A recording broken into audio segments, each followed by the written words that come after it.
Welcome back to Higher Exchanges, the #1 independent cannabis investing show, where we break down complex cannabis markets into clear insights you can actually use. Here are your hosts, Jesse Redmond and Morgan Paxhia.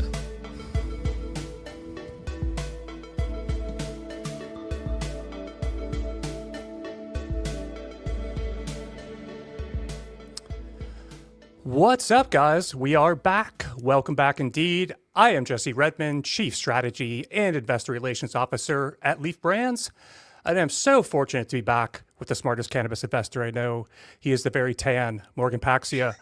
Morgan, it's been weeks since we've had a public conversation. How are you? It has been. I've been well, but it's good to be back on. And we got a jam-packed fall coming up too, which is great. But I'm glad we got Scott on here for this. These last little bits of summer we're all trying to squeeze out. So. Yeah, we had a quiet August, guys. Quiet August in the industry. We had a little bit of vacation, scheduling issues. So we just hit one show in August. But fear not, we're coming back 3 strong in September. So a bunch more content coming your way.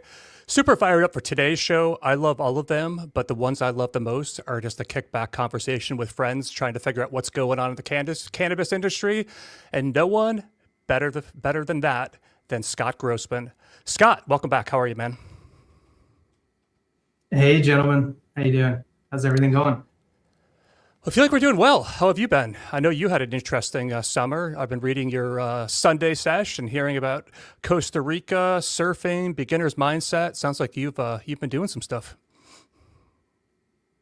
Yeah, it's been great. Just got back into town after a long respite. And yeah, what can I say? It was just a wonderful summer and just super grateful and ready to get, kicked back into Q4. And Scott, before I forget, you're a great follow on SRG144. I think I got that right. And tell people quickly, 444. Scott. Oh, sorry, SRG444. And hit us quick with what the Sunday Sesh is and how you can subscribe there, because that's something I always enjoy getting in my inbox. I appreciate that. Yeah, I started Sunday Sesh really for myself. I've been, as you guys know, an investor and now operator for almost 3 decades now. And Sunday Sesh was just a way for me to take everything in my brain and dump it on paper. And I would say 80% of it is cannabis through the eyes of a consumer investor, and 20% of it is just trying to understand this unbelievable amount of change that we're dealing through. And so I would say there's a little bit of everything in there. If you're an investor, you'll understand where I'm focused. If you're a cannabis investor and operator, I talk a number about what's going on in the industry, some of the horses that I am paying close attention to. And if you're just an operator or just someone trying to get through, I just try and figure out ways to connect with my audience on just techniques, practices that have helped me, and hopefully I can pass it on to the younger generation. Cool. Do you find that substack.com/Sunday Sesh, or what's the best place to track that down? You could just search Sunday Sesh or Scott Grossman. Hopefully it's pretty easy. I'm happy to put it in the show notes. Yeah, we will do that for sure. Thank you. And so much to discuss. Scott, the theme today is Cannabis 3.0. But before we get some momentum on that, Morgan, I want you to hit me with the Flowhub read. And this one, to me, is very exciting. Go for it. All right. So Flowhub text-to-order AI gives customers a conversational way to shop through iMessage and RCS, which is Rich Communication Services. They can ask what's available, get product recommendations, build a cart, and complete their order the same way they already text their friends. The experience is powered by AI and grounded in live Flowhub data, so every recommendation reflects what you actually have in stock. Once the customer is ready, text-to-order builds the cart and places the order for your team to fulfill. This is super cool. I have to say I got to try it before it went live, and it does exactly what I just read. It's super cool. And it'll even give you like a little, hey, you bought this last time, and you can just say same thing, or you want to try this? This would go well with this cart. AI is, they're doing a great job with it. So I check it out at flowhub.com. I think if you go to the tools page, and you can get into it from there. Very cool. Awesome. Thank you to Flowhub for continuing to support the show. And Scott, last time you joined us in December, you talked about the beginning of Cannabis 3.0. You now describe the next phase as being about architecture. Can you give me some idea, maybe remind the audience, start with what is Cannabis 3.0, and then go into what the architecture of that means? Yeah, absolutely. So you're right. Last time I was on was with Hirsch in December, and I think we were reacting in real time to the Schedule 3 news. I think it probably makes sense to go one step before. You had me on effectively a year ago, where I was going through 2.0. And the crux of 2.0, which was pretty variant then, I think it's pretty consensus now, was this theme of bifurcation, where the strong get stronger and the potential winners would lean on their balance sheets and operations instead of hoping for future regulation. I mentioned in December that I felt then that we were on the crux of this new phase, which is 3.0, and I officially called it on the Sunday Sesh in April. And, it's very important not to lose track of my prior themes, which is kind of like how I do in terms of the rolling narrative. And if you remember when we talked certainly in July and then again in December, I talked about this theme of where cannabis stages will stack, meaning 3.0 is building on 2.0. Whereas 2.0 is based on bifurcation and 1.0 is based on the state-led green wave, I felt very strong, and I feel very strongly that 3.0 is going to be all about architecture. And I don't want to overcomplicate it, but architecture to me is really how are these teams proactively building their company for the future. And it's important to, based on what I mentioned about stacking, you're never starting from scratch, meaning 3.0 is going to be constrained by what you did in 2.0, right? What is the state of your balance sheet? What is your corporate strategy? What does the team look like? Where did you choose to make bets during a time where capital became extremely, extremely scarce? And so the analogy that I like to give people is, think about owning a house after a hurricane, right? You don't get to start with a blank sheet of paper as much as we like to, right? You inherit the foundation, you inherit the frame and the damage and the mistakes and the lessons that are learned. And so I think cannabis companies are in the exact same companies, in this exact same position, whereas the potential bifurcated winners that have gotten through this storm are building off of what's survived. And because of that, I think in 3.0, and we're already starting to see it, is that you're going to see very firm specific strategies and architectures start to emerge. Different starting points, different constraints, different strategies, and therefore different architectures. And so unpack what architecture means for me in more detail, Scott. Maybe give me a couple of different examples. Sure. At the heart of architecture comes down to capital allocation. I know Jesse and Morgan, you're more on the private side, but one of my biggest pet peeves of being a public investor is listening to a CEO talk about capital allocation. You typically hear things about your hurdle rate and a balanced approach, and that always made my skin crawl. And because I have a very different and variant perspective on capital allocation, and I think it comes down to three things, which helps support what the architecture is. Number one is intellectual capital in terms of capital allocation. Intellectual capital is, what is the playbook? What is the strategy? What is the team? What are the operations needed to actually pull off a variant perspective that is durable? The second part of capital allocation to me is the financial capital. It's not only M&A and buybacks, but it's also, where are you putting your capital to work? What investments have you made? Is it CapEx? Is it advertising? Is it buying customers? All of these kind of fit into that financial capital allocation. And then the most important thing is human capital. At the end of the day, you need to attract, train, retain, and incentivize a world-class team to actually pull off those prior parts of capital allocation. The best companies, and since we're talking about cannabis, the best companies have to seamlessly juggle all three at the same time. And what I found over my career is that where companies get into trouble is that they're loose or very poor at one or multiple parts of that critical function of an executive. In terms of what we're seeing in cannabis, I think we're probably going to get to examples. But since the start of the year, I think we've undoubtedly seen various approaches in order to that give you an inkling of what each architecture is. Let me give you a few examples. Trulieve, carving off harvest to lean into medical, stressing Georgia and Texas that allowed them to uplist onto the New York Stock Exchange, the first one. They clearly were in the room with the administration when they were drafting the new Schedule 3. They clearly were in the room when they were drafting what Hemp 2.0 will look like, in my judgment. That's one example. Another example is what Boris at Curaleaf is doing, leaning into international. 15% of his revenue now is outside of the United States. We just saw him go for, the first hostile takeover in nearly a decade, going for Aurora.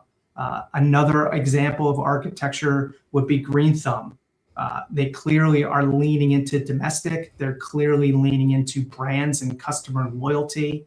And we saw them go with Rhythm now that it's consolidated. They have a valuable currency and a Texas hedge for what Hemp 2.0 looks like. And so what's interesting about today versus where we were, call it 6 months ago, and certainly where we were 2 years ago, it felt very much then that everyone was kind of rushing to fix exactly the same strategy, which was this land grab based on limited licenses.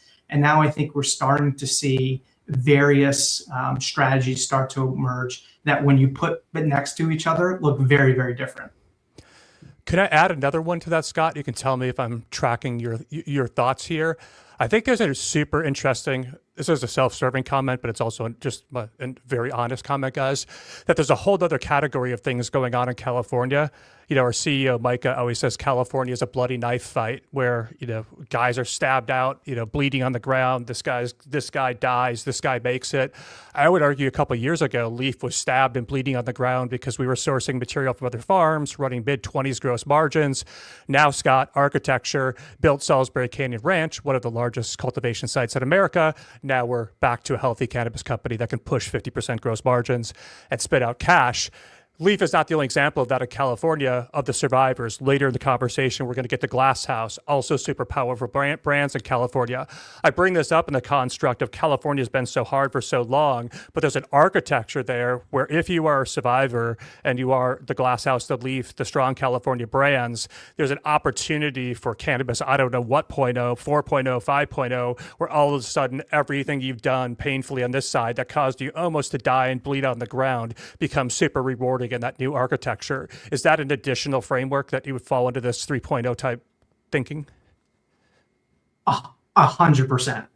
And apologies for leaving you off, but that is a perfect example. We didn't mention Vireo. They've now are on their 12th acquisition in 18 months. There are number after number, and I think as we get into 3.0, the company story and therefore hopefully the company execution will start to reflect these various strategies that I think is going to be critical as the industry continues to specialize. And another oh, sorry, Morgan, go ahead, Blondie. Yeah, well, how, looking at the transition from 2.0 to 3.0, have you give a grading system of how they did it through that environment and how they are, to your point about the bifurcation is happening. But is there have you done a scoring system? Because I think about it from one of your points about capital allocation and human capital. And, are you suggesting that some of these companies might need leadership changes because it's largely the same people that are doing the same thing, right? Same roles. Obviously, some roles have changed a little bit, but still largely the same leadership in most of these public companies that we talk about. Yeah, I mean, I think it's some art, some science. In terms of grading, I think I've been very transparent on which companies I feel have done the best job either getting through the storm or now being in a position, like Jesse just mentioned, to actually capitalize on some of this regulatory change. If I could take a little bit of a sidestep, which I think will make sense and hopefully answer your question. Emerging markets, especially like cannabis, and it could be AI, it could be digitalization of content back 15 years ago, it could be fracking in 2015. All these emerging industries come down to trying to solve for uncertainty, right? There are a number of outcomes and a number of probabilities that could occur inside of cannabis. And the hardest part, and I think where investors get tripped up, is I think Schedule 3 is going to pass, or I think the hemp ban is going to go away or stay here. And in my judgment, I don't necessarily think that it makes a ton of sense to try and peg exactly when change is going to happen, but rather be in a company that's led by great leadership, that has the staying power and the duration. We talked about duration a lot over the years, us three together, that has a chance to actually come out the other side. And so it's very hard for me to tell you what a Glass House or what a LEEF Brands or what a Rhythm is going to look like 6 or 2 years down the road.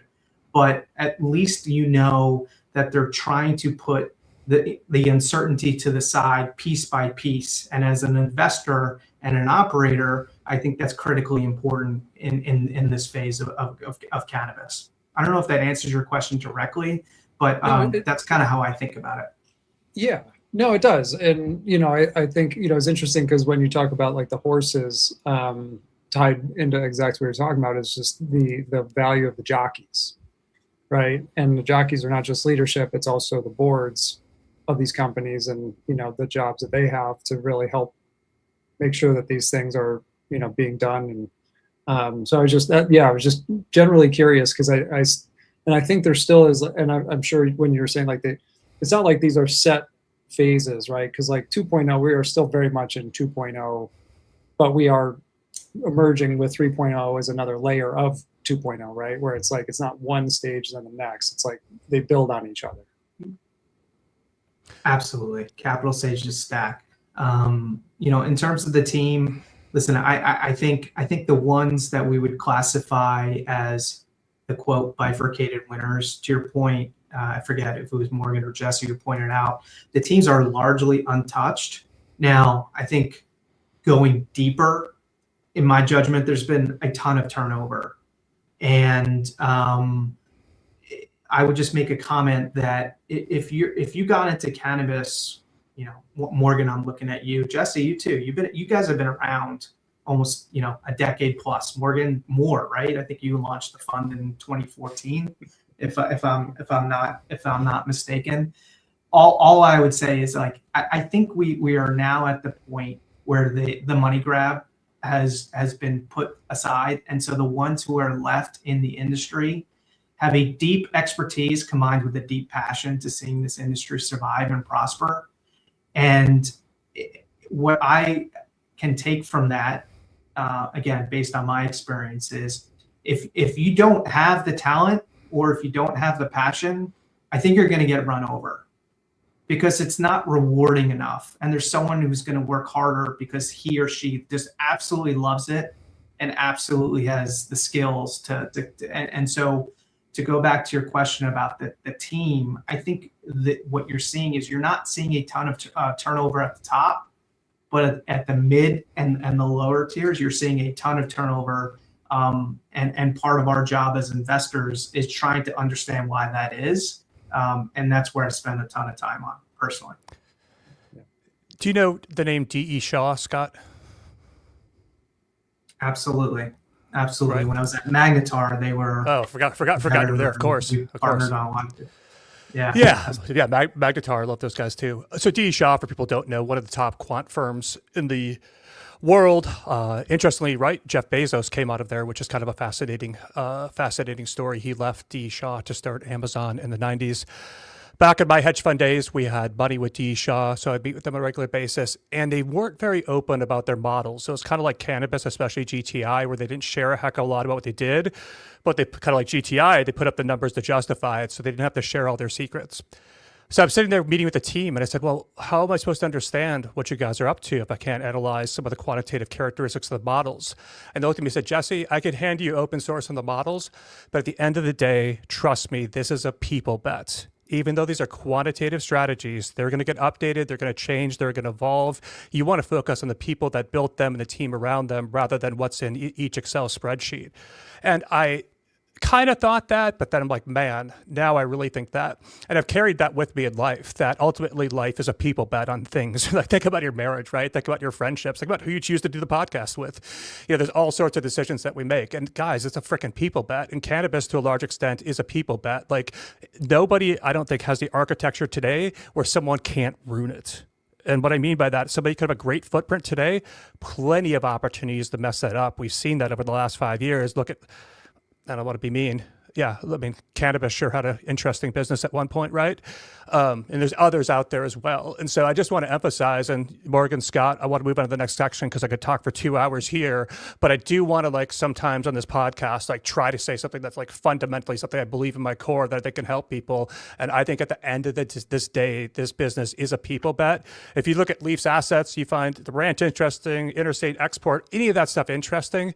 I encourage you to get to know Micah really well, because Micah's the visionary that came up with that. He's the guy guiding it forward. Same thing, Jason Terrasant, Boris Curaleaf, Kyle and Graham at Glasshouse, go down the list. But I'll just take a bit of feedback and move on. But guys, it's a people bet.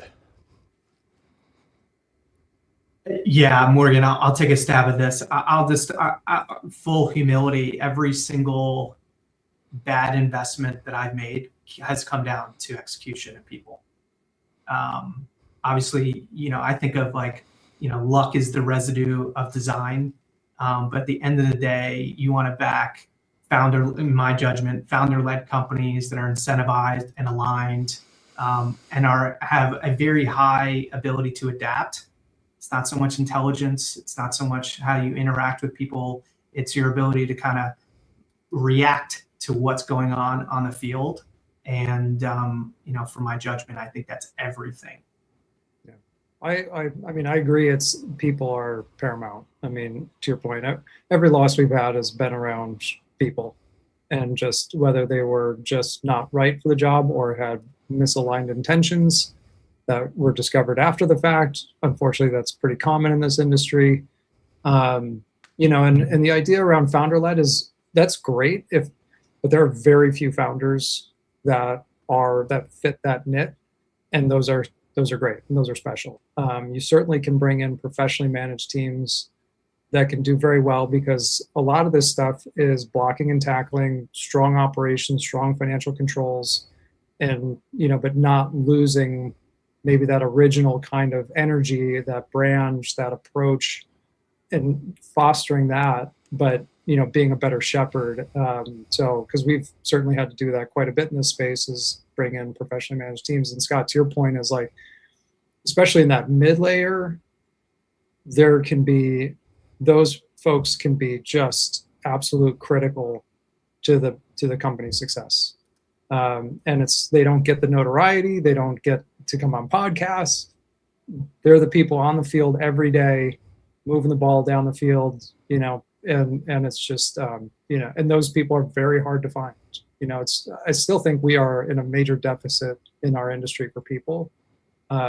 It's and I don't know what's going to change, when that's going to change. Obviously capital flows, higher stock prices, more M&A, more liquidity, that'll bring more talent to the space. But, that's something that, to your point on the 2.0, 3.0 is when do we start to get more professionalization? And just as a sidebar, I was doing a bunch of research on one of these legacy states, and it's like it's the same people, they're just kind of flopping between organizations, and so it's just kind of status quo. And it's like that you kind of need like a wholesale reset of talent to really change how some of these markets, these legacy state markets, function, and for the better, because otherwise it's just the same folks.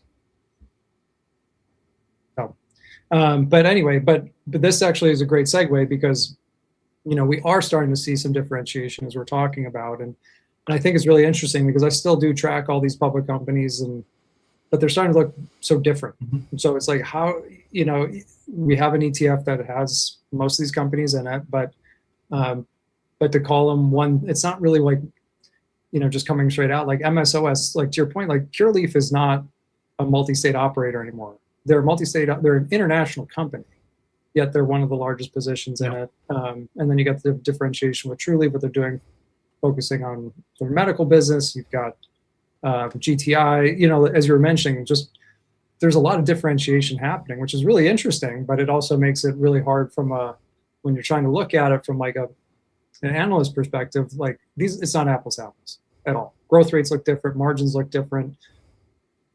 But sorry, go jump in on this, Scott.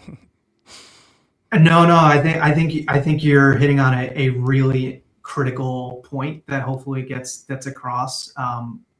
Last time or numerous times I was on, we were talking about the MSOS and how there was only the size of a thimble for investors to come in and out. And we also just mentioned about this differing approaches to architecture. And what's most interesting to me is I made a call in the beginning of the year that I thought 2026 would be a very, bifurcated is the wrong word, disperse. I thought we were going to have a ton of dispersion. And so just looking at the MSOS, it's basically flat over the last 52 weeks and year to date. But look at the dispersion.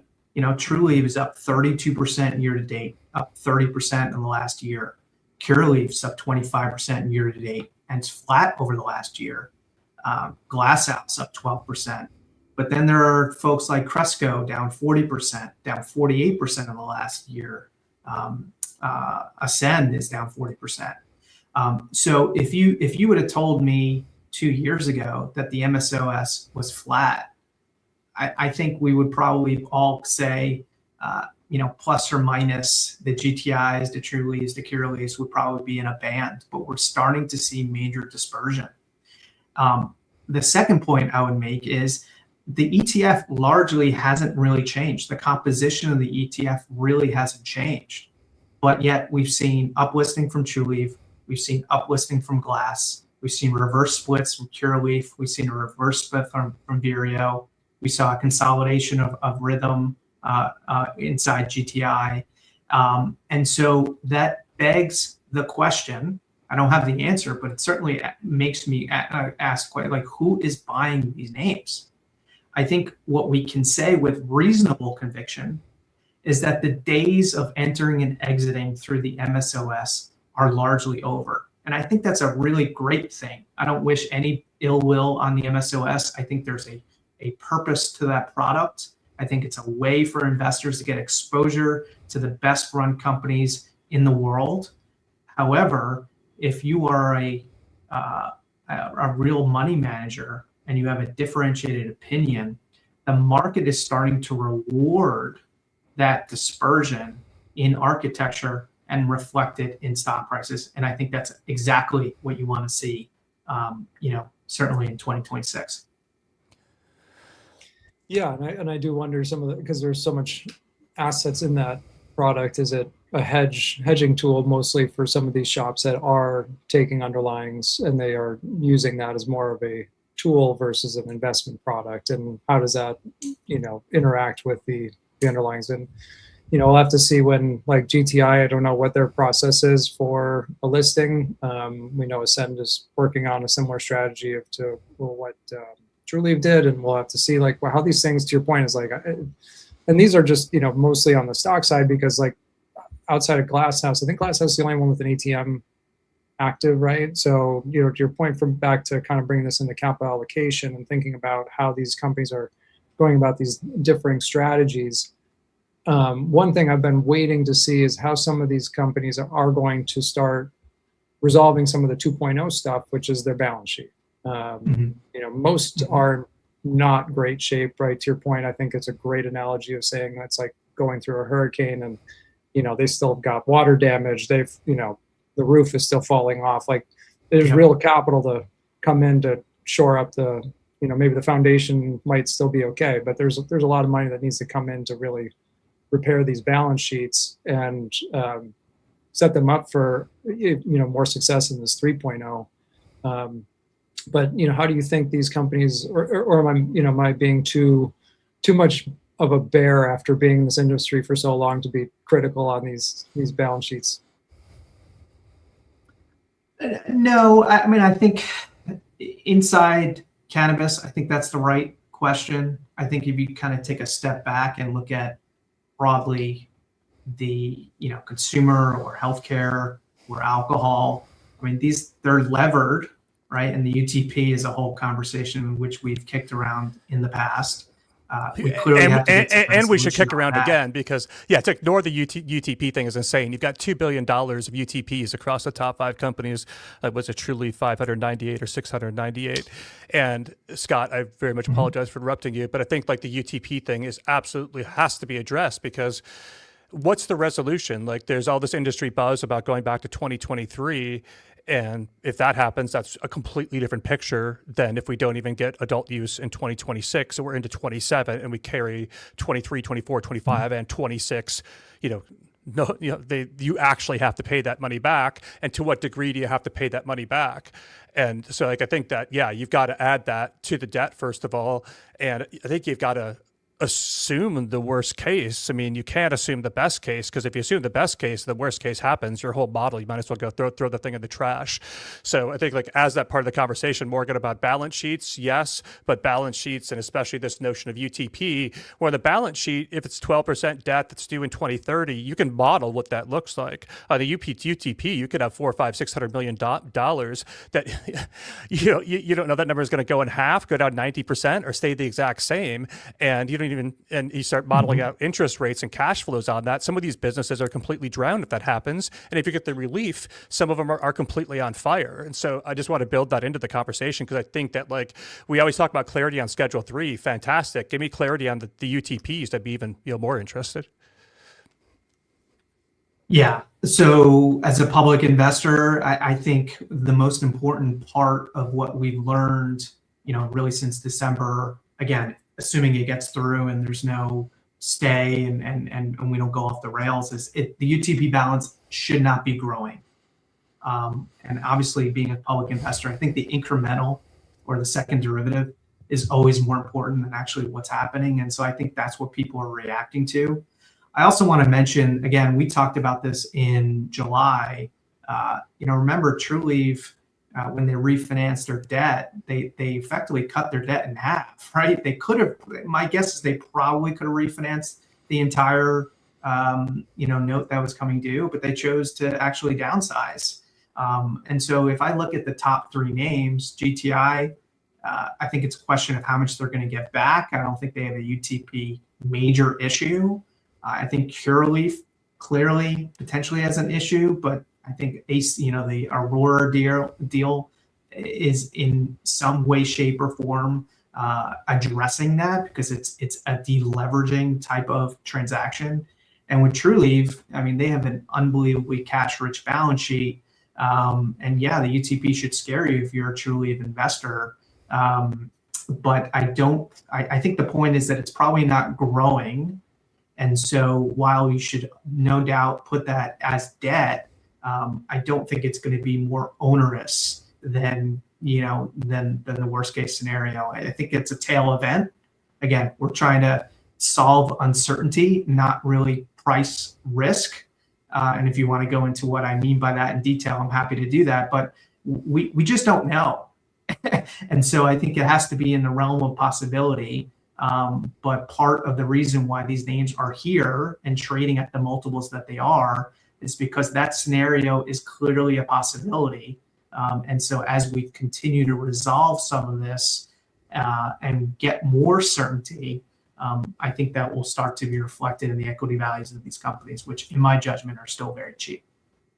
What happens with when companies that are doing this, like Trulieve's done it, Glasshouse has done it, Ascend is working on it, where they siphon off or partition off? Well, in Glasshouse, they kind of restructure it with Vireo, but for these others where they kind of contain via equity method, right? The adult use business. But what happens to the balance sheet when they do that? And the UTP associated. Do you know? Because like I saw some of these UTP balances went down meaningfully, and I was like, it just doesn't go away. Where did it go? And so do you know how that's being addressed? I think every company is taking a different approach. I think the cleanest example is probably Trulieve when they carved off, the harvest and the rec assets. The short answer is I don't know.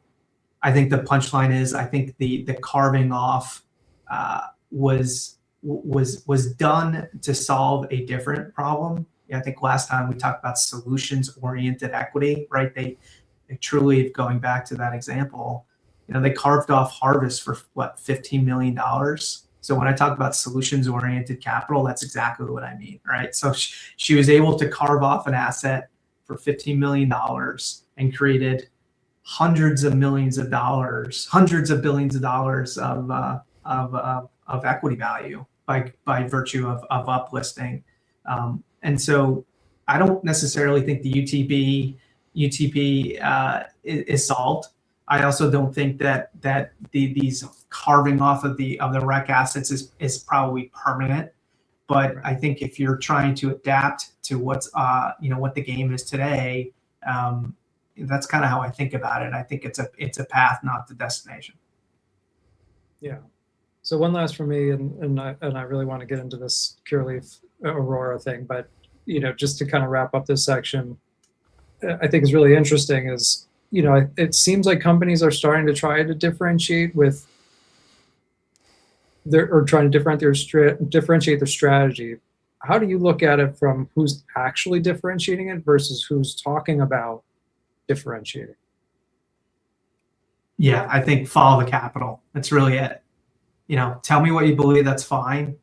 I think companies are doing a better job telling the story. Jesse, I think you've done a marvelous job on LEEF, going to the farm, showing people the assets, being very crystal clear on what the near strategy is or is not, raising capital, not to pick on you, but I think it's worth mentioning.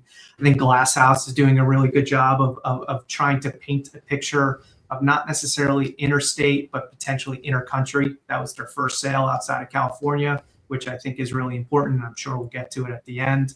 But at the end of the day, Morgan, it's show me where you've spent the money, what you're actually doing. So it's going back to capital allocation. At the end of the day, it's got to come through in the numbers. So if you say, hey, it's accretive or there are $40 million of synergies, well, you got to show me it.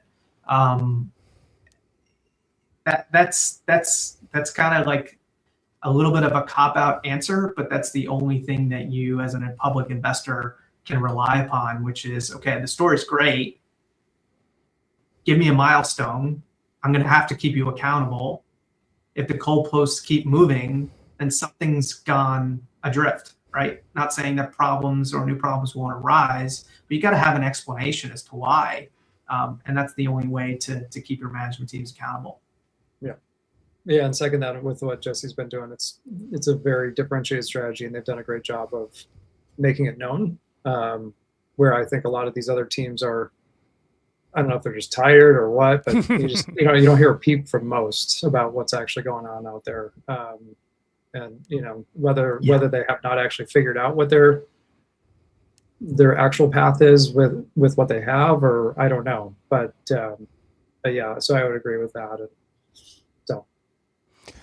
Yeah, I think it goes to, there's two parts to it, Scott, that you kind of hit on, which you have to show people the story, and, credit to Graham in the early days of Glasshouse. Like, he was out there kind of like me, in the farm, showing people stuff, showing the expansion, but then you have to deliver on it, right? You've got to light up that new greenhouse. You've got to get that new field planted, harvested, and make the concentrates. And so, yeah, I think you have to tell the story, but then you've also got to very much like validate, okay, what that guy said actually happened. And so I think there's like two pieces to me very much on the IR side of it. But yeah, man, jumping into Curaleaf, fascinating stuff here, and fits in really well with the architecture conversation, because as I spend more time at LEEF, we're working on an export strategy. We're kicking off our GMP certification process for our lab next week, which is exciting. Something I've been spending a lot of time learning about the different GMP certifications, implications of going to different countries, target market analysis, and kind of trying to understand, what does the rest of the world look like? I didn't think that 24 different adult use states were confusing enough, so I thought I'd look at a dozen different countries and really get my head spinning.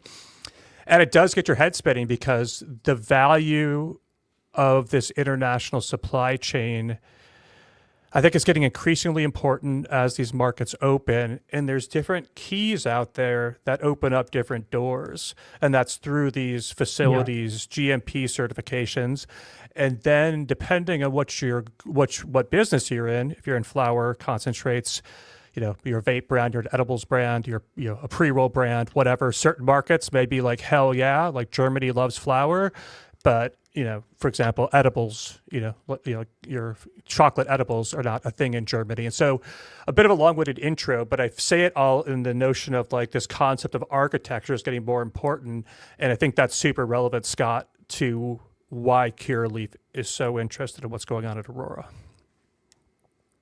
Yeah, I think it's one of the most interesting events in our space. And again, I said it earlier, it's the first hostile situation in almost a decade. With Aurora, but I'll do a shameless plug. I just actually did a Sunday sesh on this very topic, and most of it's free. So please check it out. I won't have the time to actually go through it, but it makes a lot of sense. I mentioned at the outset that international is now 15% of Curaleaf's business. It's growing much faster in the mid-teens relative to the core U.S. operation. Importantly, it's the largest MSO with the only foothold in Europe in multiple countries with assets on the ground. And I think what we can take from this is that he just needs more verticality, but also compliant cannabis to actually run through his European operations. And, for a variety of reasons, I think it makes a lot of sense. In terms of like the financial implications, Curaleaf, no surprise, is trading at, call it 12 times relative to the space at, call it 4 to 6 times for a very similar footprint. And he's trying to buy an asset that has $40 million of synergies. So on a pro forma basis, he's paying anywhere from, call it 2 to 4 times. He's getting access to 50,000 tons of GMP certified weed in Canada that's actually moving to Europe today. He's buying an asset that's down 65% in the last 2 years, despite a real turning of the shift up at Aurora since 2023 that's not getting credit in the public markets. And potentially, as importantly, Aurora has a substantial cash balance.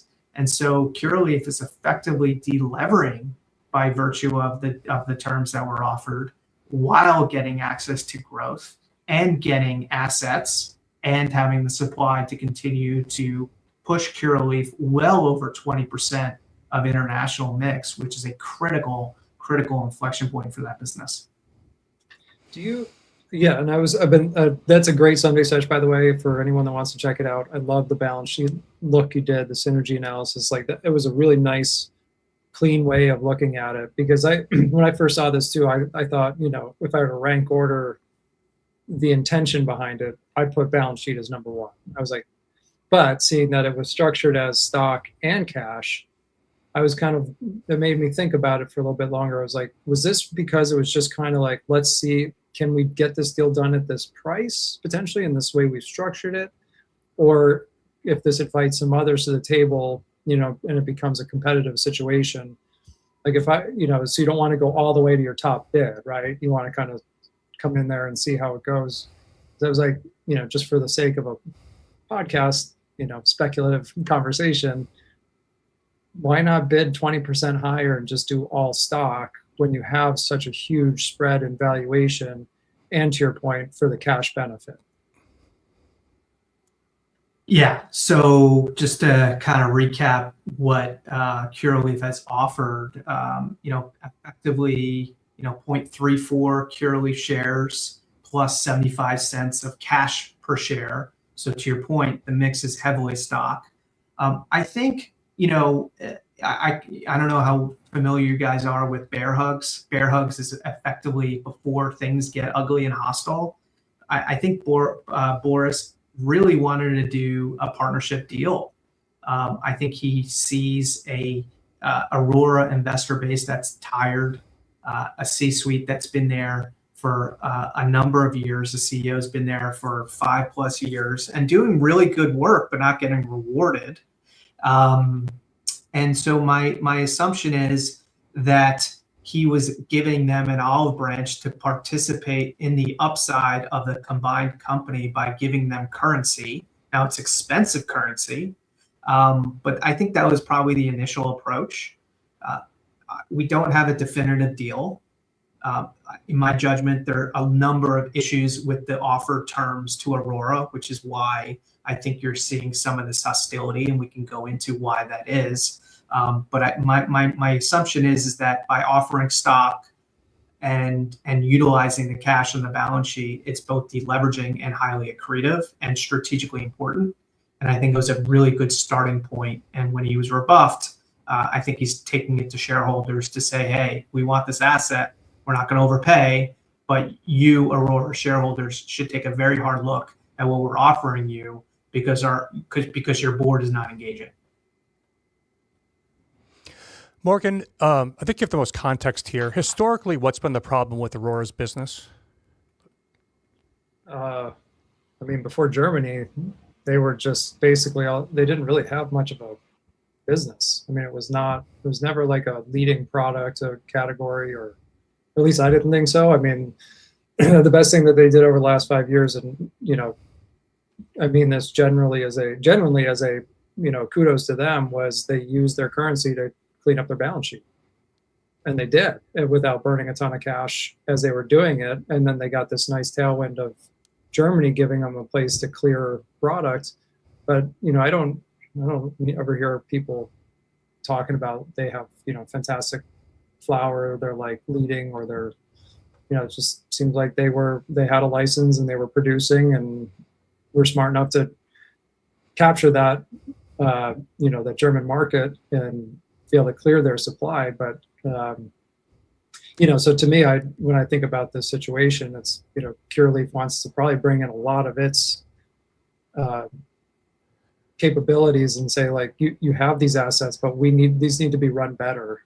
And I think, Scott, you wrote about this as like because some people were trying to say like, oh, they look at the quarters are looking great, and it's like they were looking okay, they were looking a little bit better, but they were starting to soften again. And to me, that's saying, okay, competition's picking up. How do they really stand when there's actual competition? Yeah, I agree. 2020 or last year, fiscal year was really strong. I think EBITDA, going from memory here, grew, call it 30%. But Q4 was weak, and the implication for this year is that they'll be down. And so I think that goes to the opportunistic nature of this bid. If you remember when Aurora reported Q4 earnings and then Q1, really the Q4 is when the stock really started to struggle. It was down 20% in the weeks following that Q4 report as investors digested the glide path into 2027. To your point, Morgan, I think you're right. I've dealt with Aurora over the years. I've written about Canada. I told investors, I've been pretty adamant that Canada is roughly, I'm curious how you think about this, Morgan, but I always thought Canada was, call it 2 to 3 years ahead of the United States in terms of rationalization and specialization. That market has massively contracted in terms of the number of players. I think the key takeaway for me was that, Canada had these glasshouse style grows that a huge, enormous country, clearly, but the market was effectively the size of California. And so there was nowhere to put all this regulated cannabis, and Europe, whether people foresaw that or not, it was their saving grace at the same time as the market consolidated. Organigram, consolidated a number of assets. And so there are very few left standing. Going back to what you mentioned in the beginning, Jesse, like this GMP certification is critically important, particularly in Europe. And I don't necessarily see that going away anytime soon. In fact, if you listen to what Boris is saying, and you listen to what Kyle and Graham are saying, and I'm curious what you think, Jesse, is like the regulations are getting harder, not easier.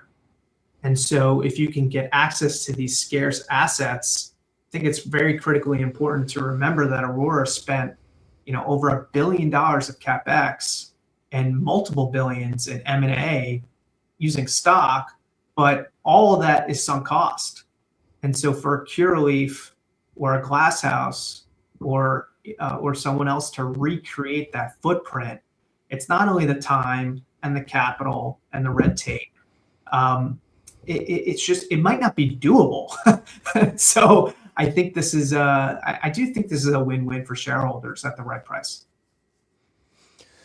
Yeah, my read, Scott, is I think it could be doable. I think it's getting, Germany in particular, like it's so massively complicated. Even breaking down the different GMPs, even if you get into the EU GMP, who comes over, does your audit, what country they're from, what part of the country they're from, all affects, where you can end up sending your product. So it's really a complicated GMP web out there. My read is it's largely solvable, but solvable at what cost and over what time frame is a different question.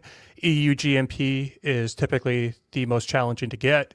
Often can take 1 year plus, sometimes 2 or 3 years, and depending on your facility and what upgrades it needs, you're talking hundreds of thousands, typically well into the millions to meet that standard.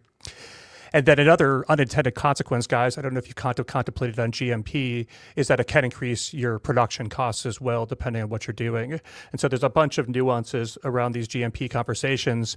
In Aurora's case, they have the EU GMP, which is the access, largely to Germany for most folks. And you guys remember, what was it, April of 24, I believe, was when Canada or Germany opened to Canadian imports. And you saw what that did to, flower prices. And I think, Scott, that's been a big buoy to these Canadian operators. If that export option didn't show up, I think many more of them would have drowned, which begs the question about, like, if export opens up in the U.S., what happens to prices in places like California? That's a different conversation to have on a different day, but I think an important corollary that someone like you, Scott, would probably be looking at as well. So I think on the GMP side, it's buildable architecture, a matter of time and cost. They have the EU GMP access. They also have one called TGA GMP. TGA GMP is a standard that gets you access primarily to Australia, but there's also some reciprocity in there to the UK. So they're definitely interested in building out the rails. Think like you need a pathway to get to these countries or keys to the railroad to get into them. And I think that's super valuable. And obviously cost-wise, that has a tremendous amount of value, both in time and dollars. But let's contemplate a second part to this equation. And I want to credit Deepak Anand, who's a fantastic consultant that I've been talking to a bunch about international things. And Deepak has this term, what is your right to win? And it just hit me so hard because he's saying in these conversations, okay, so if you get access to the market, just because you get the keys to the EU GMP, just because you have the keys to get into Germany now, what is your right to win in that market? Do you have better flower? Do you have cooler strains? Do you have a lower price? What makes it so that once you get in there and you spend the millions to open that door, that you're actually going to win?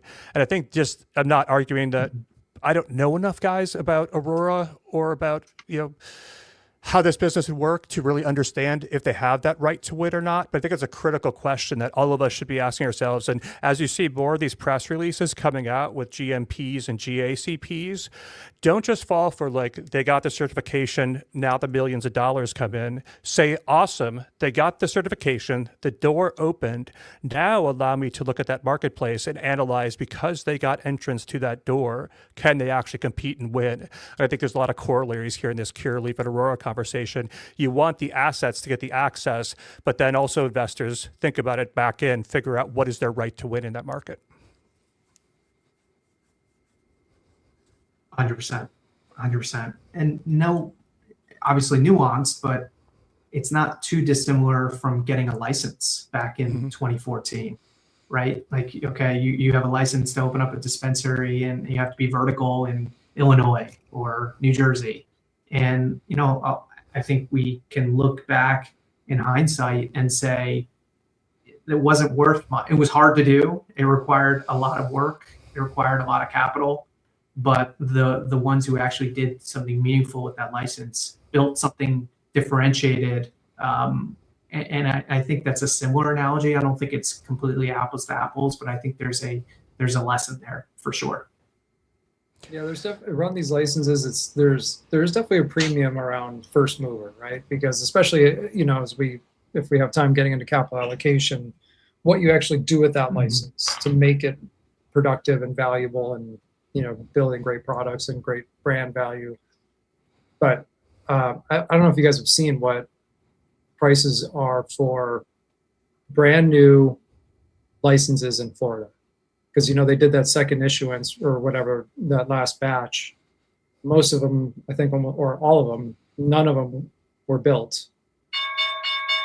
But they are now being actively sold. And we all remember, I'm sure, when Florida was first opening, a license there costs, someone sold a license for $100 million. And guess what today a license goes for? So no debt, no assets, just brand new, just paper. The paper, the ability to go in 5 to 15. I was going to say 10. I was going to say 10. Yeah. Saw one come across for 4. Yeah. Opening bid. So, and I also say that in the context of like Georgia's really hot right now, and those few licensees that are there are now getting what feels like old times kind of valuations all over again. So, but it's because that first mover, because you have the ability to just build out a lot of stores and get a lot of market share.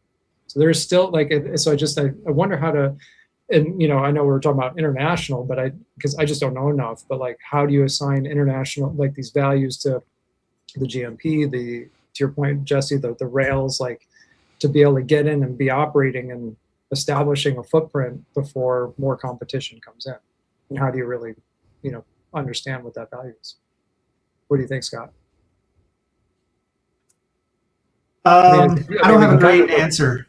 Yeah. I mean, we can kind of compute a little bit around how Curaleaf is looking at Aurora, right? Yeah, I was just going to say, like, the way I think Curaleaf is looking at it is, I think first and foremost, I think they believe that they will operate it better, right? Boris has talked about the yield difference between their grow and what Aurora is kicking out. Boris has talked about genetics. And so as I think about the multiple that they're paying, combined with the synergies and the cash balance, you can run the numbers, but based on what they basically put out, they basically have to run it efficiently for 2 to 3 years, and they're break even. So I think from their perspective is, oh, and by the way, I missed one critical point, which is this concept of verticality, right? They're already in, Curaleaf is already in Europe, and they're already buying a lot of the biomass from the Auroras of the like. And so just like we think about vertical markets in the United States, there's going to be additional margin opportunity by combining, you know, we always talk about grow co, distribute co, and you know, retail co or brand co. I think there's part of that too. And so I think the cash on cash payback for Curaleaf is pretty attractive. And so while they don't have a crystal ball on how much competition is coming online, who in the United States can get a GMP, how much of new licenses are coming up, I think they have reasonable conviction that regardless of what gets thrown at them, they'll be in a much better position and help leapfrog them for that when the competition does come. They're in a much better position to absorb some of that competitive headwinds. That's just my take. Yeah. Can we just double click on that with the 2 to 3 year payback? Do you know how that, did you calculate that, or was that? It's just a kind of thumb in the, I do have a model and I have it in front of me. But if they're doing, call it, they did 40, this is Canadian, but with the synergies, they're probably at $50 million of EBITDA. And so I don't see any meaningful additional CapEx. And so, just based on what they're paying for the business combined with the cash, in terms of what they're actually putting out, I think the math kind of spits out for it. I mean, if you're paying a 3 times multiple for the business, you've got to effectively, you can run in place for a number of years and hopefully get some of that back. Right. No, I just didn't know if it was off the headline multiple or if you were taking in the synergies and into that as well. With the synergies. Yeah. Okay. Because that's an attractive. The synergies are low. Okay. Yeah. Right. I think the synergy, if you go through the numbers on the $40 million synergies first, just based on my past and all of our paths, you're never going to put out the real synergies, particularly when you're in a hostile situation. So my sense is that 40 million is rather conservative. And going through that 40, if you start doing the numbers on the actual yield differences between what Curaleaf thinks they can get with Aurora's assets, the synergies start getting pretty wonky pretty fast. That's just kind of my assessment of the situation. Well, guys, this has been a great conversation on that topic. Morgan, do you want to run through capital allocation a little bit, and we'll see if we have time for any more after that? Sure. Well, I mean, we were kind of just touching on a little bit here with this Cura, but I guess, when we're looking at the landscape today, we are starting to see some more capital allocation, whether it's tuck-in small store acquisitions, whether, to your point, it's not actual dollars, if it's human capital or intellectual capital. But there's some M&A starting to happen. I mean, obviously Vireo is completely just going bananas and having a field day with M&A and getting a lot of stuff done. But it still looks a lot, we're still kind of emerging into more of this activity, right? And so I guess, just starting off, into thinking about we do still have some of the similar players, but where are companies still destroying capital? Let's start with that one. Oh, I don't know if I want to, throw anyone under a bus. So I don't know if I have a great answer for you on that, Morgan. I probably want to stay away. I think I'll answer that by saying the horses that are not in my stable, I have questions on. Put it that way. And so that could be because I just don't know, or I haven't done enough work. But those are the situations that I purposely avoided, just because I don't necessarily think I have a great grasp of where they're differentiated and what their path is. And even if they had a strategy, if they had the wherewithal, the talent, the capital, and the right playbook to actually pull it off.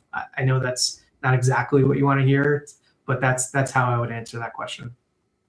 Yeah, well, and I think about from the early days when we were trying, a lot of these companies were building and being acquisitive, and there was so much white space. There was not a lot of data. There was not a lot of, we just didn't know how things were going to go. And valuations were a lot higher back then, not just in cannabis, but, in a lot of SaaS, right? I mean, SaaS was trading at these huge multiples. So we saw like SaaS do these crazy deals in our space too. But now we have a lot of data, and we have a lot more maturation of a market.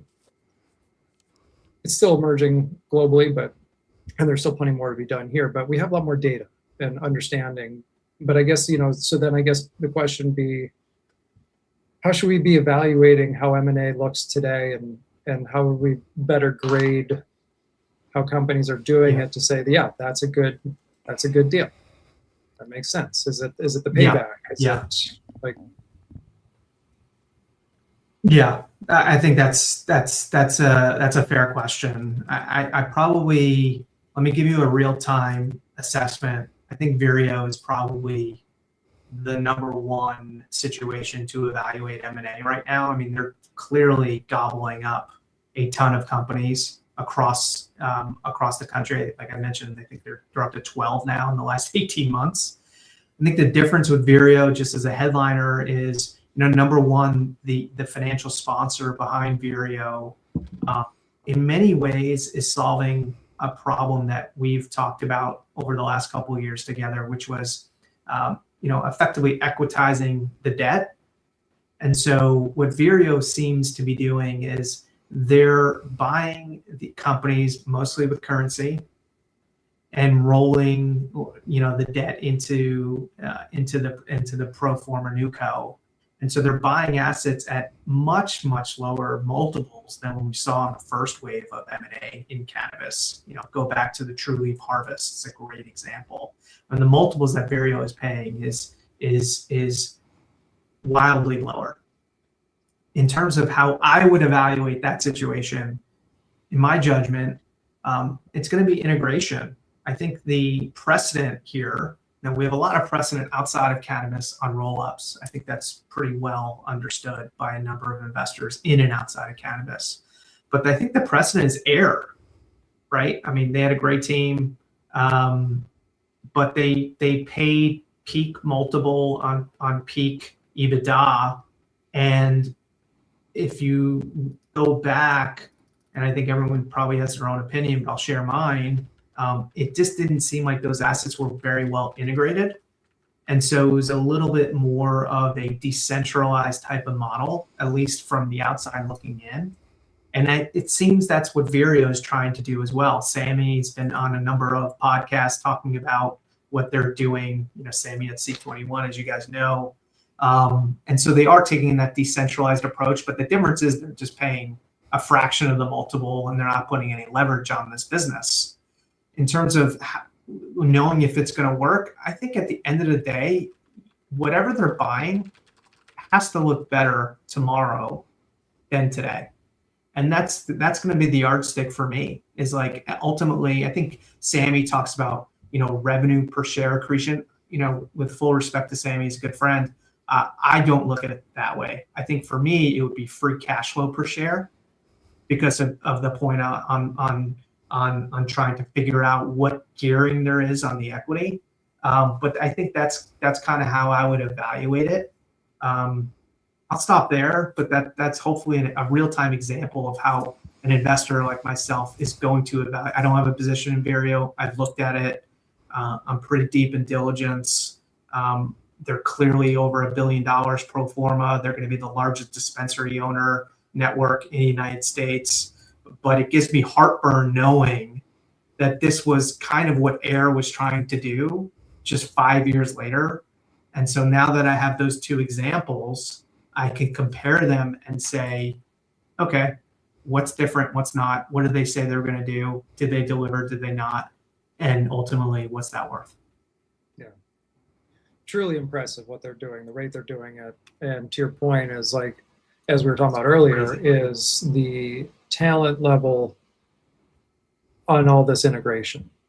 And, because it's coming fast and furious, and they are not slowing down. I mean, I think we were talking with someone earlier this year, I'm trying to remember which guest it was, and they thought that the Vireo was going to slow down. And I was like, I don't think so. And boy, they've gotten a lot of stuff done, and it'll be interesting to see. To your point is, because Sammy's been talking a lot about, same store sales and revenue per share accretion and all this stuff. And I like the idea of free cash flow because, they're supposedly buying these assets that are already built. And so there's not a lot of CapEx needs, right? So that free cash flow is probably pretty good. I mean, there's going to be some rebranding and probably refreshing of things to get it in line. But they also, at the same time, I say all this, but they also have this model where they want the companies they're buying to stay who they are. So maybe free cash flow is the right thing, because they won't have all this cost of overhauling things, and they're going to just try to be more normalizing on the back end and let the existing footprints run as they were. So it's very interesting, just in the context of it compared to Aurora and Curaleaf. Yeah. I completely agree. We talked about the scarcity of capital in this industry for years. And we also talked about the fact that, deals weren't getting done because the bid ask, it wasn't accretive and all that. I don't want to go back in time, but Vireo is demonstrating a clear competitive advantage, right? Like, it is so hard to do one deal, let alone 12. The speed, the complexity, the legal, the operations, the licensing, the transfers, like, this is not easy stuff. And so that, to me, suggests that that is their edge. Now, they happen to be in a lot of these capital structures already. And so that bid-ask question kind of goes away, because they're the bid and the ask in some respects. And since they're using currency, they're effectively saying, hey, they're kind of doing what Boris is doing, which is like, do you want to be part of a bigger organization that has a chance to win? Or do you want to just kind of wither away? And because they're on both sides of the capital structure and both sides of the buyer and seller, the friction is less. Yeah. That, to me, going back to where we started on architecture, that to me is their playbook. They've assembled a team that can pull it off, and they have the financial wherewithal to actually execute. That is hopefully that's a good way to illustrate how I'm thinking about 3.0. Yeah, and the point about timing is so critical, because to your point, when Air was doing it, valuations were so much higher, was so much more costly, was so much more, equity issuance, versus today, where these things are happening at very low prices, and people are also tired. They want to transition. They want to say, yes, this, here we go. Let's be a part of a bigger organization. See if we can have more success doing it with much more scale.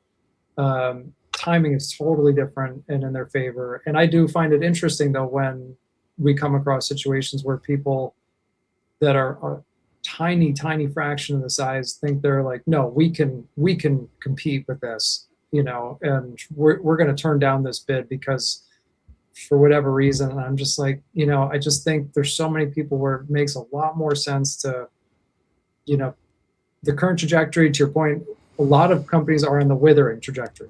They are not on the upward slope. And as you said before too about Canada, they already have gone through this rationalization.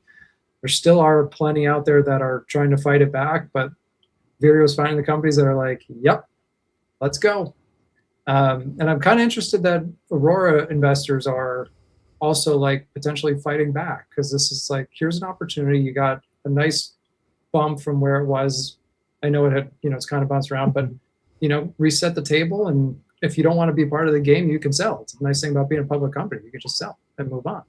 But for those that don't, they can bat on and see what can happen on a larger footprint. It's interesting how we have made a lot of progress, but there still are, where these frictions still reside in our space. And, it's how much more withering and tiring do people need before they're going to say, okay, let's do it. But problem is, the longer you wait on that withering vine, it's, deflation is not your friend. Yeah, good point. Jesse, do we want to do a quick? Yeah, let's hit it, man. I think it's an exciting conversation. And a friend over at Glasshouse shot me a message, and just to clarify, they are not using their ATM. If one of us misspoke and said that, I apologize. I don't think we said they were using the ATM. I just said they had an ATM. You're right. Okay. I'm sorry, but I would think with a nice valuation they could use it. I didn't say, sorry if I didn't mean to say that they were. Sorry. Yeah. I don't think they have a need for it, personally. Yeah. Yeah, and I think you'll see more of them out there, right? I don't think there's something that should always freak people out. They just give people optionality, and I think if we, get some movement here, we'll see more of them. But anyway, just wanted to clarify that about Glasshouse. But Scott, You've been doing a lot of deep work here. Glasshouse kind of fits that California architecture 3.0, winning in California today. 100%. A lot of opportunities across the U.S., starting to capitalize on overseas opportunities. So why don't you lay it out big picture for me, Scott, where you are in Glasshouse, then maybe we can dig in a little bit more. Yeah, sure. So full disclosure, I'm an investor in Glasshouse. Do your own work. This is not financial advice, but Glasshouse is one of those names that if you've been around in cannabis for as long as we have, it's like hard to ignore. And I've been watching them since the SPAC days. Never been an investor until last year. I was in the warrants, if you remember. I think we talked about it in July. And then as soon as they refinanced the prefs, I migrated into the equity. I think, what Glasshouse, I think the what they're trying to do makes a ton of sense. And if you think about what we've talked about on previous episodes, and some of it today, is the walls seem to be coming down, right? We can talk about whether it's, the Iron Curtain of states, and that's intercountry, interstate, but also intercountry. And I think Glasshouse's model was predicated on finding highly scarce grandfathered assets, not too dissimilar from your set of assets, Jesse, in terms of actually trying to secure that footprint. And it's the one company that I can think of, other than potentially LEEF, that has this kind of formulaic growth algorithm based on capacity additions that are already basically there. And if you've ever been to the farm, it's like there's nothing you've ever seen before. Up to, call it 6 million square feet. They are the lowest cost producer in the country. They're in the perfect environment, grown from the sun, not reliant on the grid. And I think if you believe in a world where cannabis becomes ubiquitous, and you believe in a world where they can actually move that biomass outside the confined walls of California, which they've already proven, the earnings power of this business is just enormously convex. And I would argue probably the most convex out of all the big, to call it tier ones and tier twos. So I find it very interesting. I always talk about like this horse, safety, spiffs, and stupidity. Glasshouse is, I wouldn't call it the safest of my bets, but if you think of kind of where I believe cannabis will be in 5 to 10 years, there aren't many companies that are well positioned for a world where the United States is dominant in cannabis, and there aren't too many companies that can actually produce cannabis at a price point that is highly competitive to, other than like outdoor grows that are used for a very different form factor. And so I think they've done an unbelievable job getting through this wall of worry. They were rated, as you guys remember. They had a capital structure issue, as you may remember. But since in the last, call it, year, they've hit a number of milestones that they said they would hit. And I think the future for the company is extremely bright. Yeah, Graham is very operationally gifted. He's one of the people that I really admire in the industry for his intellect and his ability to use technology to improve things. And you can't argue with the success that they've had there. Scott, how do you think about three components to that story? And so again, we have what I call the knife fight in California, which continues to be a challenging market. Feels like it's stabilizing, flower prices peaking up a touch, but still, a difficult market overall. Some of the lowest prices, maybe second lowest prices, maybe the absolute lowest prices in the country. But so much optionality, right? I want you to break that down into two pieces. One is the interstate piece. Obviously, the ability to ship things across the country, potential supply chain agreements there with other operators, potentially powering brands. Glasshouse Brands, already a strong brand, could leverage the CPG aspect there. Allswell, consumer brand, strong in California, could leverage the CPG aspect there. So optionality in terms of what they could do in terms of strategy to go across the U.S.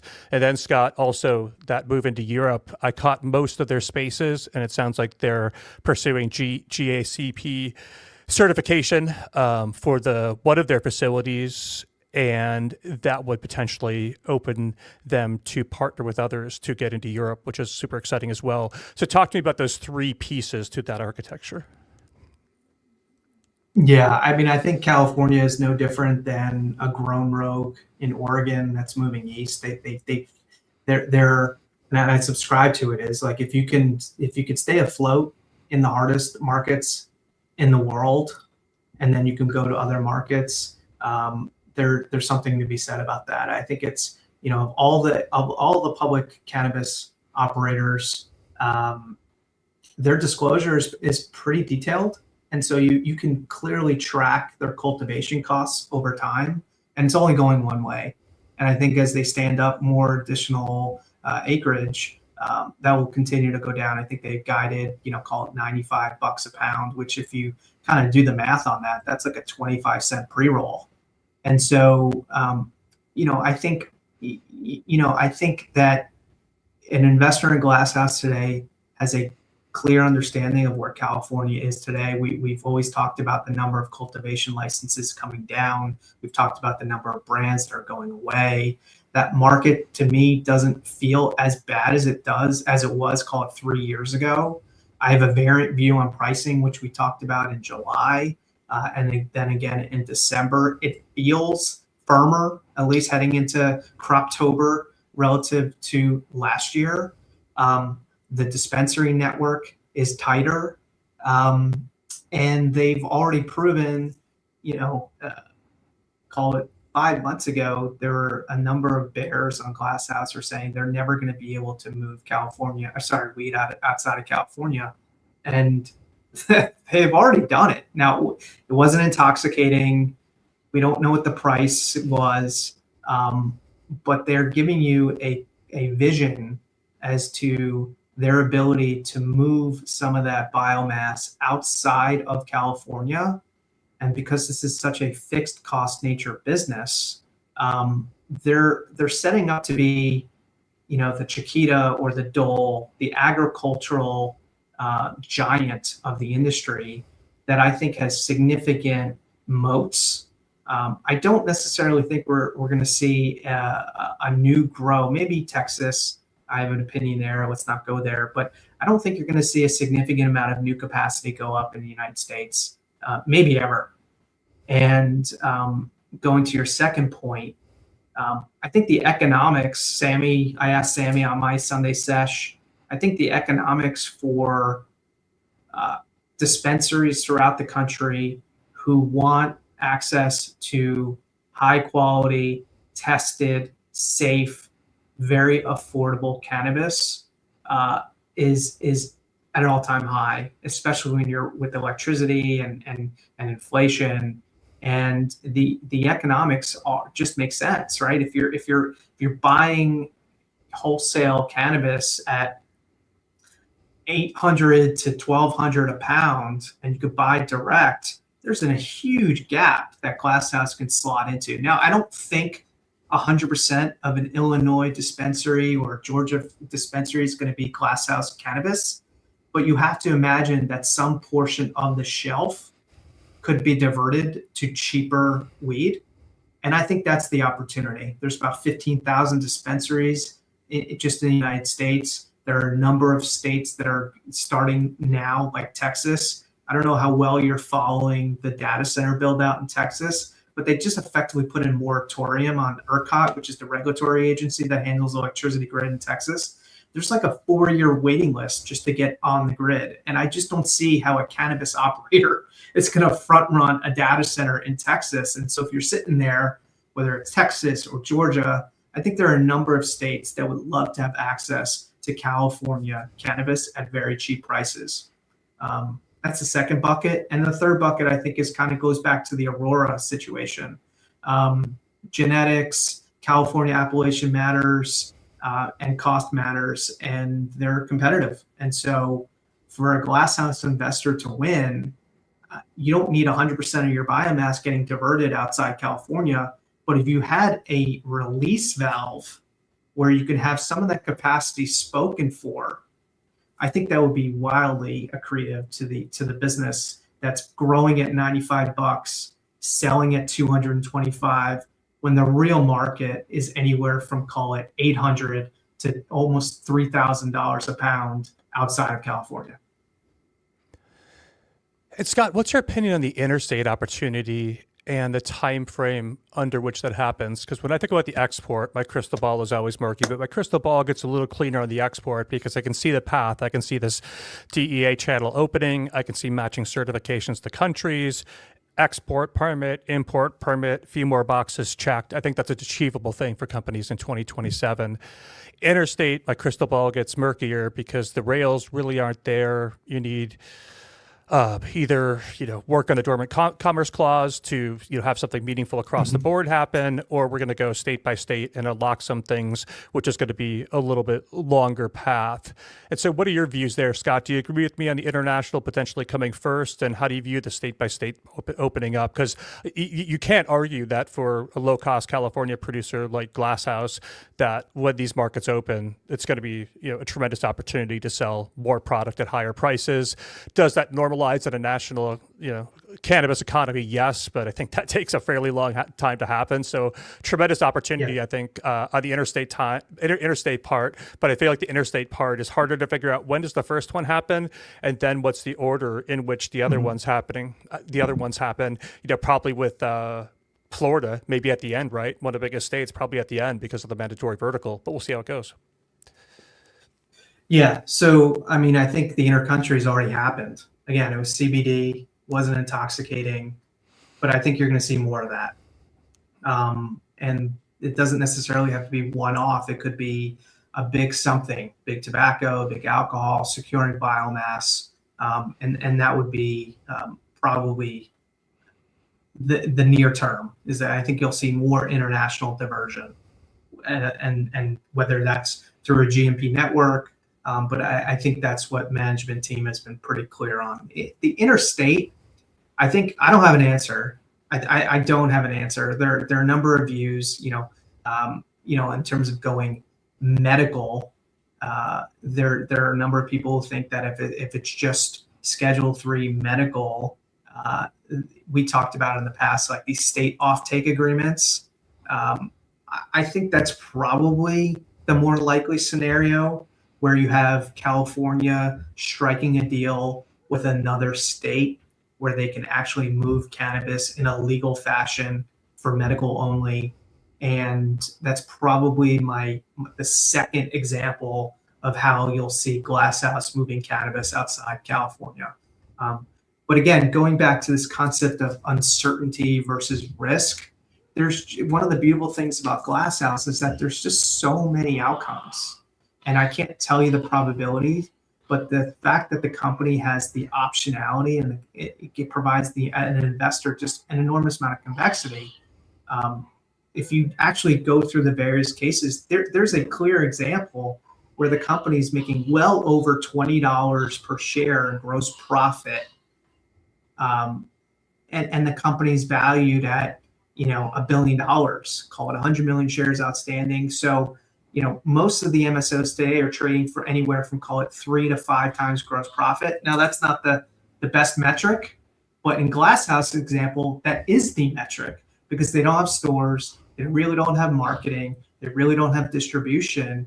And so it's really a gross profit type of business. And when you have the programmatic build of the square footage that's going online, and you have the precedent of them actually doing that, the formula becomes so powerful that I just don't think you're paying a lot for that option.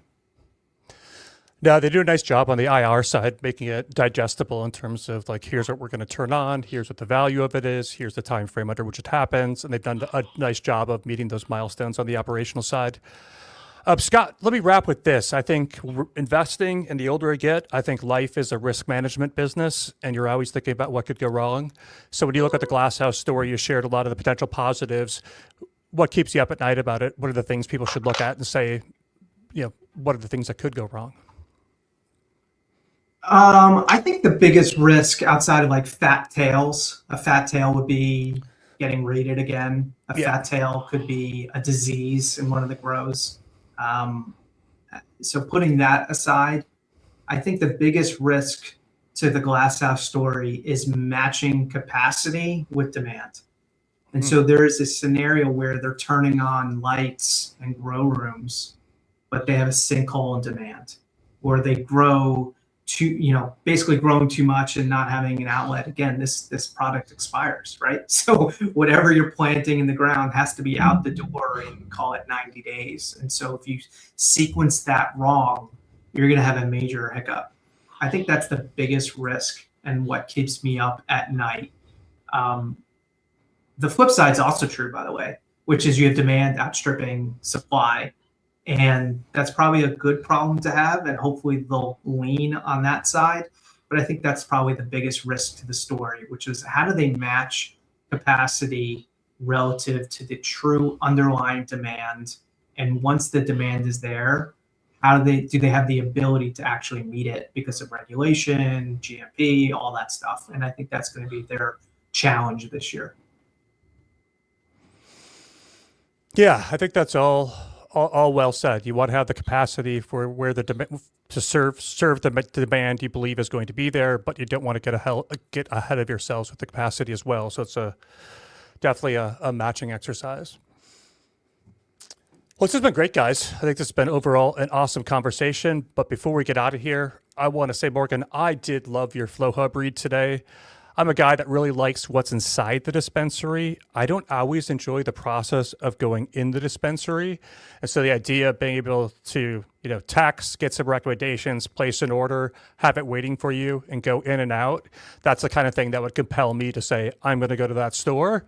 How do you get that, guys? If you want to be that store, go to flowhub.com and schedule a demo today. Exciting stuff. I would like to use that texting technology. I'm going to see if that's available in any stores in my area. Scott, great to see you again, man. Welcome back from your summer excursions, and thank you for being here again.